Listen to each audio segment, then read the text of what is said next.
Hello mga ka-ALS! Our topic for today is all about learning Strand 3, mathematical and problem-solving skills. And our lesson for today is all about multiplication and division of fraction and mixed numbers. A fraction represents a part of a whole, or more generally, any numbers of equal parts. Fraction describes how many parts of a certain size there are. For example, 1/2, 1/8, and 3/4. Any fraction with the same non-zero numerator and denominator is equals to 1.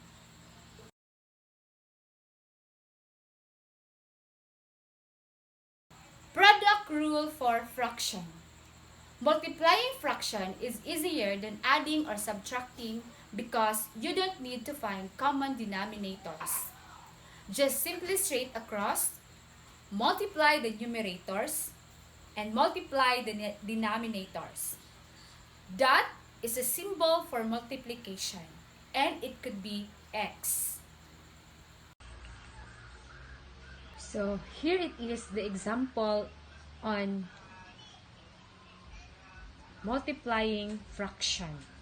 So I have here example number 1. This 2/3 multiplied by 5 and 7. So as I said a while ago, so we will just simply straight across and then multiply the numerator, then multiply the denominator. So this dot here is a symbol for multiplication. So we will just simply straight across just like this one. So 2 multiplied by 5, 3 multiplied by 7. So 2 times 5 is equals to 10. And 3 times 7 is equals to 21. So the product of this equation, 2/3 multiplied by 7 is equals to 10 over 21. Another example in multiplying fraction. So the rule is just simply straight across, multiply straight across, then we will multiply numerator and denominator. So we will multiply 3 and 1. So 3 times 1 is equals to 3. And 4 times 5 is equals to 20. So the product of this equation 3/4 and 1/5 is equals to 3 and 20. Writing fraction in lowest term. The first step in writing fraction in lowest terms is to write the numerator and denominator as a product of the prime factors.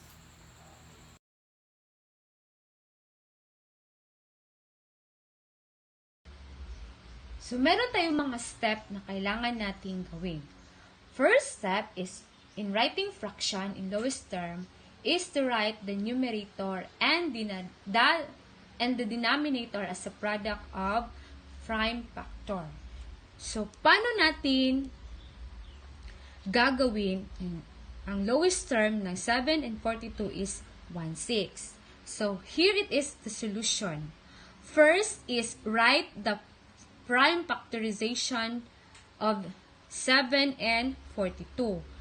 So, na-explain ko na kanina kung ano ang prime factorization. So, the prime factorization of 7 and 42, so 7, walang exact na prime factorization of 7. So, copy na natin ang 7. So, dito tayo sa 42. The prime factorization of 42 is 2 times 3 and 7. Then, next is write as the product of two fractions. So, the product of the two fractions is equals to this one, 7 and 7. So, silang dalawa. Multiplied by, so, 1 and 2/3. So, we will multiply or we will solve this equation. So, is equals to 7 divided by 7 is equals to 1. Multiplied by 1 and we will multiply 2 times 3 is equals to 6. And class, remember, any number multiplied by 1 is equal to itself. So, since 1 yung naka-multiply dito kay 1, 6. So, sabi nga, any number multiplied by 1 is equals to itself. So, 1 times and 1, 6 is equals to 1, 6. Another example on how to make the fraction into lowest term. So, sabi ko kanina, in finding the lowest term of the fraction, first is we will find the prime factorization of this numerator 4 and the denominator is 8.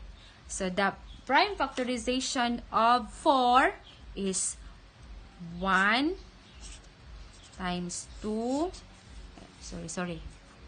times 2 and times 2. So, yan yung tatlo. Sa 8 naman is 2 multiplied by 2 and 2. So, ang gagawin natin ngayon, since ang numerator natin dito ay may makaparihan na number na sa denominator, which is 2, ika-cancel lang natin ito. So, cancel, cancel, cancel, cancel. So, ang naiwan is 1/2. So, the lowest term for 4 and 8 is 1/2. Multiplying mixed numbers. In order to multiply mixed numbers, you must change all mixed numbers to fractions. So, in multiplying mixed numbers, you must change all mixed numbers to fractions. So, these mixed numbers gagawin natin into fraction. So, paano ba natin ito gagawin? O, ito ang kanyang solution.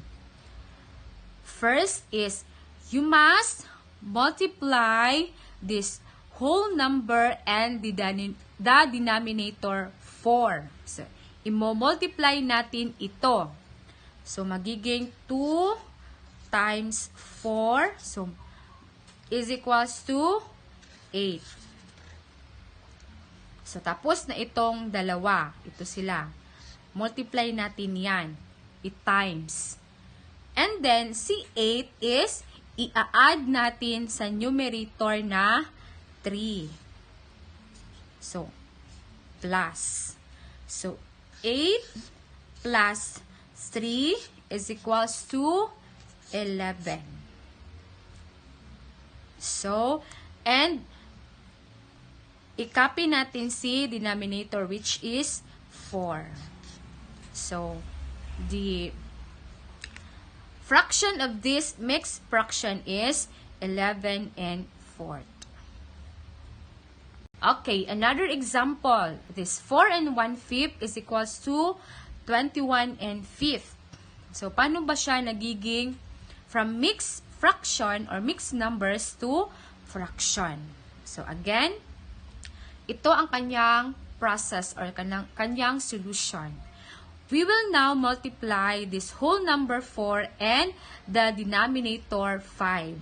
So, multiply natin ito. 4 multiplied by the denominator which is 5. So, is equals to 20. And 20, i-add natin dito sa ating numerator which is 1. I-add natin yan. 20 plus 1 is equals to 21. Then, huwag kalimutan na i-copy ang denominator, which is 5. So, yan. So, from 4 and 1/5, nagiging 21 and 5th. Now that we can change mixed numbers into fraction, we can multiply mixed numbers. First, we change the mixed number to a fraction. Next, we multiply the fraction as we have learned previously.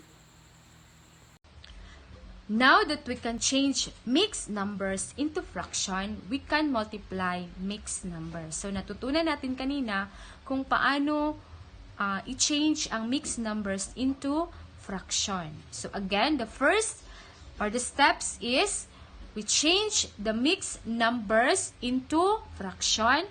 Then next, we can multiply the fraction as we have learned previously. So, bago natin ito i-multiply si 2 and 3/4 kay 1/6, gawin muna natin si 2 and 3/4 into fraction. Mix to fraction. So, para gawin itong fraction, i-multiply natin si 2, this whole number 2, kay denominator which is 4. So, 2 multiplied by 4 is equals to 8. 8 plus 3. So, this 8 here, i-add natin dito kay 3, which is the numerator. 8 plus 3 is equals to 11. Then, i-copy natin si denominator, which is 4. So, now we can multiply this equation. So, 11 and 4 multiply by 1/6. So, 11 times 1. So, just simply multiply across. 11 times 1 is equals to 11. And 4 times 6 is equals to 24. So, ito yung kanyang answer. So, 2 and 3/4 multiply by 1/6 is equals to 11 and 24. Now, we will know how to divide fraction. In dividing fraction, remember these 3 words: keep, change, and reciprocal. Keep first fraction, change division to multiplication, reciprocal of the last fraction, then multiply and simplify. So, example number 1 in dividing fraction. So, in dividing fraction, remember these 3 words: keep, change, and reciprocal. So, here it is example number 1. We have 2 and 3/4 divided by 2/5. So, since we have mixed fraction in this equation or in this example, we will first change in these mixed numbers into fraction. So, multiply 2 multiplied by 4 is equals to 8. Plus the numerator 3 is equals to 11.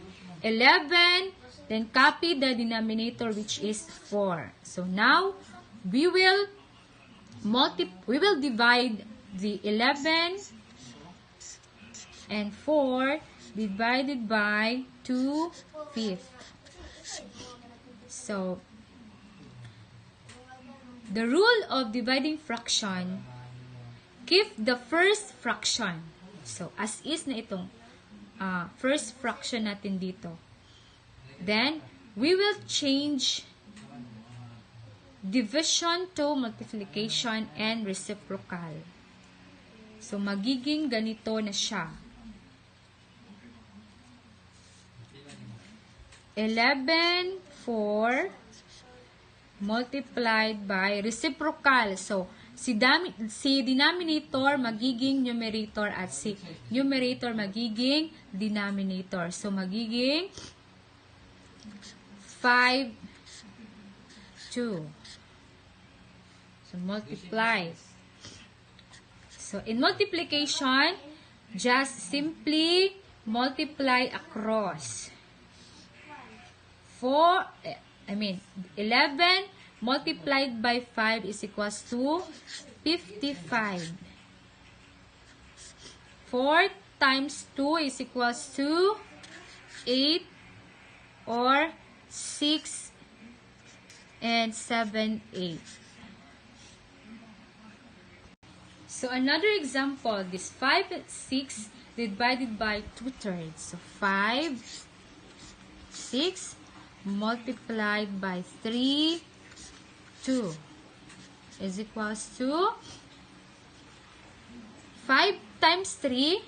5 times 3 is equals to 15. And 6 times 2 is equals to 12. Or equals to 1 and 3, 12. Or it can be simplified into 1 and 1/4.